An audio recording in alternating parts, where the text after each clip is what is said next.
ಇವತ್ತು ಕಳೆದ 63-64 ವರ್ಷದಲ್ಲಿ ಅವರ ಪ್ರಾಯದಲ್ಲಿ ಡಾಕ್ಟರ್ ಮಂಜುನಾಥ್ ಅವರು ಏನೊಂದು 8 ಲಕ್ಷಕ್ಕಿಂತ ಹೆಚ್ಚು ಪೇಷಂಟ್ಗಳನ್ನ ನೋಡಿರೋದಾಗಲಿ ಅಥವಾ 80,000ಗಿಂತ ಹೆಚ್ಚಿನ ಜನಕ್ಕೆ ಆಂಜಿಯೋಪ್ಲಾಸ್ಟಿಯನ್ನು ಮಾಡಿರೋದಾಗಲಿ, ಆಪರೇಷನ್ಸ್ಗಳು ಮಾಡಿರೋದಾಗಲಿ, ಈ ಮಟ್ಟಕ್ಕೆ ಒಂದು ಸವಿಸ್ತರವಾಗಿರುವಂಥ ತಮ್ಮ ಏನು ಸೇವೆ ಅವಧಿಯಲ್ಲಿ ಅದ್ಭುತವಾಗಿ ಜನಪರವಾಗಿ ಸೇವೆಯನ್ನು ಸಾಧನೆಯನ್ನು ಒಂದು ಆಡಳಿತಗಾರನಾಗಿ ಹೆಸರನ್ನು ಮಾಡಿದ್ದಾರೆ, ಒಂದು ವೈದ್ಯನಾಗಿ ಹೆಸರು ಮಾಡಿದ್ದಾರೆ, ಒಂದು ಉತ್ತಮ ಮೌಲ್ಯ ಇರುವಂಥ ಒಂದು ವ್ಯಕ್ತಿಯಾಗಿ ಬೆಳೆದಿದ್ದಾರೆ.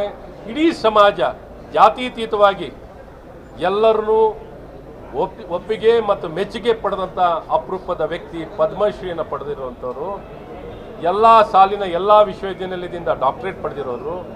ಈ ರೀತಿ ಎಲ್ಲರಿಗೂ ಒಪ್ಪುವಂಥ ವ್ಯಕ್ತಿ ಸಾಮಾನ್ಯವಾಗಿ ನೀವು ಕಾಣಲಿಕ್ಕೆ ಸಾಧ್ಯವಿಲ್ಲ.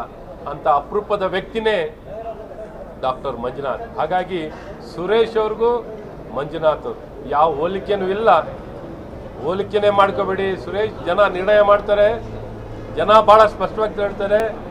ಮಂಜುನಾಥ್ ಅವ್ರನ್ನ ಪ್ರೀತಿಸ್ತಾರೆ ಜನ. Unconditional love. ಮಂಜುನಾಥ್ ಅಂದರೆ ಎಲ್ಲರಿಗೂ ಅಭಿಮಾನ.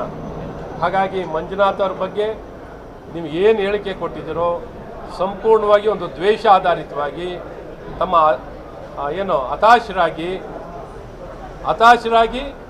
ದ್ವೇಷದಿಂದ ವೈಮನಸ್ಸಿನಿಂದ ಹೇಳಿಕೆಯನ್ನು ಕೊಟ್ಟಿದ್ದಾರೆ. ಹಾಗಾಗಿ ಜನ ಇದಕ್ಕೆ ಸಂಪೂರ್ಣ ತಿರುಗೇಟನ್ನು ನಿಮಗೆ ಕೊಡ್ತಾರೆ. ಎಲ್ಲ ಮತ ಡಾಕ್ಟರ್ ಮಂಜುನಾಥ್ ಪರವಾಗಿರ್ತಾರೆ, ಎಲ್ಲರ ಆಶೀರ್ವಾದನೂ ಮಂಜುನಾಥ್ ಪರವಾಗಿರ್ತದೆ. ಮಂಜುನಾಥ್ ಅವರ ಬಗ್ಗೆ ನೀವು ಎಂಥ ಹೇಳಿಕೆಯನ್ನು ಕೊಟ್ಟರು ಜನ ಒಪ್ಪಲ್ಲ.